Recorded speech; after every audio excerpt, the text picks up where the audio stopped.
जो दुर्दशा बेचारे की हो रही है शिवराज सिंह चौहान जी, वो देख के तो हमको बहुत बुरा लग रहा है। ये सच बात है। उनको किसी चीज की जरूरत थी क्या? अब देखिए उनकी हालत क्या हुई है। मान लीजिए रेलवे बेच करके हमको कोई रेल मंत्री बना दे तो हम क्या करेंगे? ढोलक बजाएंगे। जो व्यक्ति मध्य प्रदेश का 18 साल मुख्यमंत्री रहा हो, उसको गुजरात का एक आदमी कोना कोना कौन कोना खिला। बहुत हो गया विकास, ये विकास अब नहीं। धार्मिक महीने में, इस पवित्र महीने में मध्य प्रदेश की जनता के कंधों पर भी एक बड़ी गंभीर राजनीतिक जिम्मेवारी है कि उनको भी शिवराज जी को अपमान से मुक्ति देना है। आपको आश्चर्य लगेगा कि मैं ऐसी बात क्यों कह रहा हूं। देखिए, बड़ी ईमानदारी की बात है।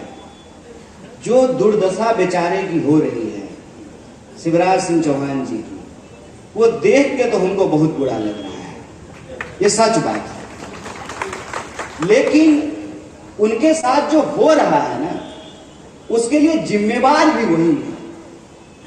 कोई व्यक्ति किसी प्रदेश का, वो भी मध्य प्रदेश का, जहां एक से एक महान लोग पैदा हुए, डॉक्टर बाबा साहब भीमराव अंबेडकर की भी जन्मभूमि मध्य प्रदेश ही है,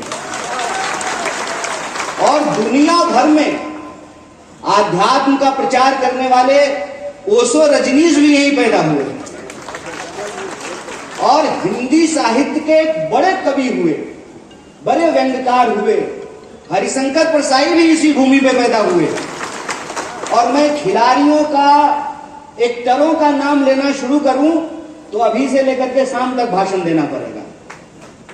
तो जो व्यक्ति मध्य प्रदेश का 18 साल मुख्यमंत्री रहा हो, उसको गुजरात का एक आदमी कोना कोना कौन कोना खिलवा रहा है। मैं उसके जय शाह के पिताजी की बात कर रहा हूं। जय शाह के बाप को जानते हैं? वही गृह मंत्री जो है देश का। आप देखिए कि उस आदमी ने मध्य प्रदेश के मुख्यमंत्री की क्या हालत कर दी है। मध्य प्रदेश की जनता ने पहले ही कह दिया था कि ये सिक्का चलने वाला नहीं है।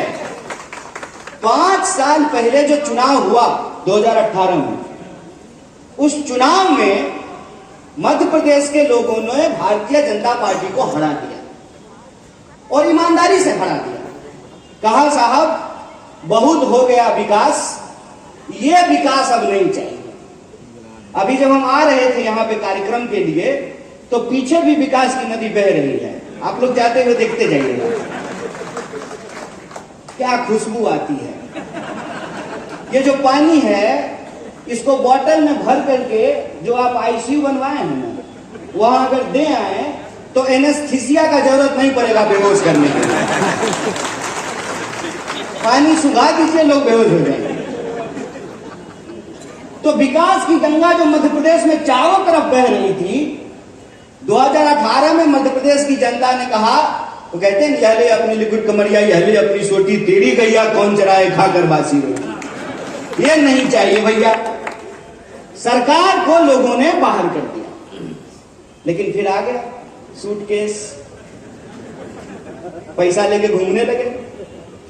हर विधायक का रेट फिक्स हो गया, और विधायकों को खरीद करके, चलिए विधायक तो छोटी बात है, विधायकों को क्या कहेंगे, जो अपने आप को श्रीमंत कहते हैं, उन्होंने ही अपना ईमान बेच दिया।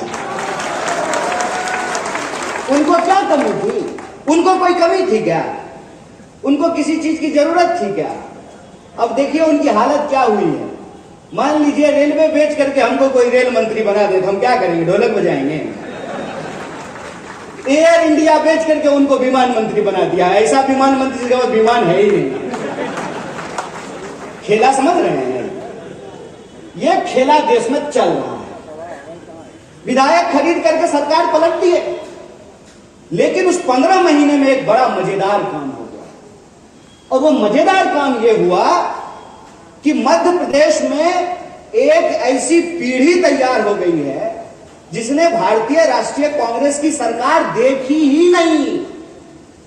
18 साल पहले जो लोग पैदा हुए, आज पहली बार वोट करने के लिए जाएंगे, उन्होंने मध्य प्रदेश में कांग्रेस की सरकार देखी ही नहीं कि कांग्रेस की सरकार होता कैसे है।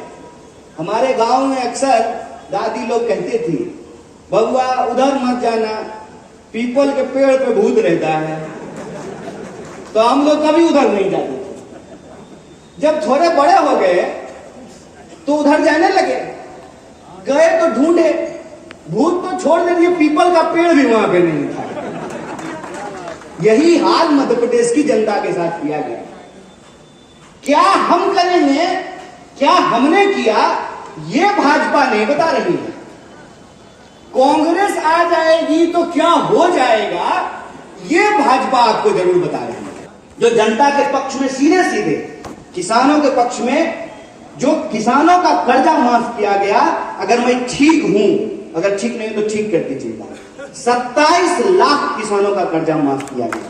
किया गया नहीं किया गया? किया गया है नहीं किया गया है? कि झूठ बोल दिया है कोई हमको? किया गया है। 27 लाख किसानों का कर्जा माफ किया गया और 100 यूनिट बिजली जो है उसको माफ किया गया। सरकार जब खरीद करके इन्होंने दोबारा बनाई, सबसे पहले तो कर्ज माफी पे इन्होंने रोक लगा दी। बिजली बिल जो सस्ता किया गया था उस पर रोक लगा दी। बढ़ा हुआ बिजली बिल जो है वो वसूलना शुरू कर दिया और दोनों हाथ से लूटने लगे। क्यों? क्योंकि मध्य प्रदेश के लोगों ने यह दिखा दिया कि आपकी सरकार यहां से जा चुकी है।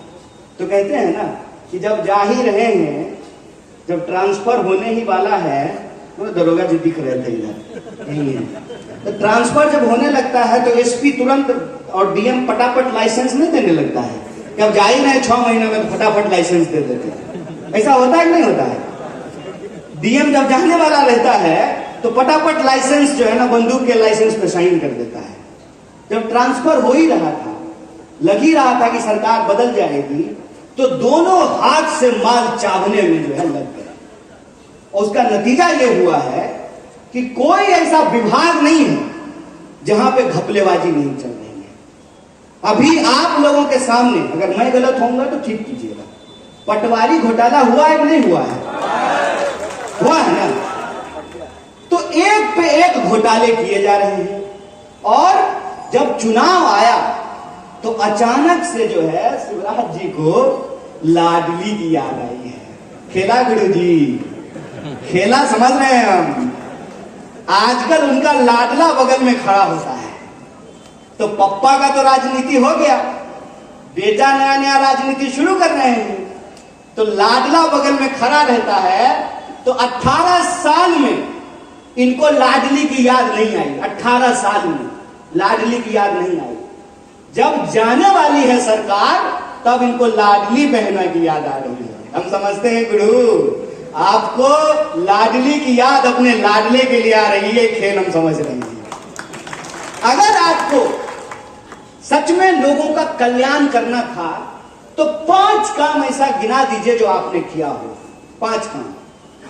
तो इस सब सवाल का जवाब दीजिए कि अमित शाह का बेटा जय शाह बीसीसीआई का सेक्रेटरी कैसे बना हुआ है। अगर आपको परिवारवाद से दिक्कत है तो मध्य प्रदेश में 43 ऐसे लोगों को टिकट कैसे दिया गया है जिनके बाप बाबा जो है किसी न किसी सीट में राजनीति से जुड़े हुए।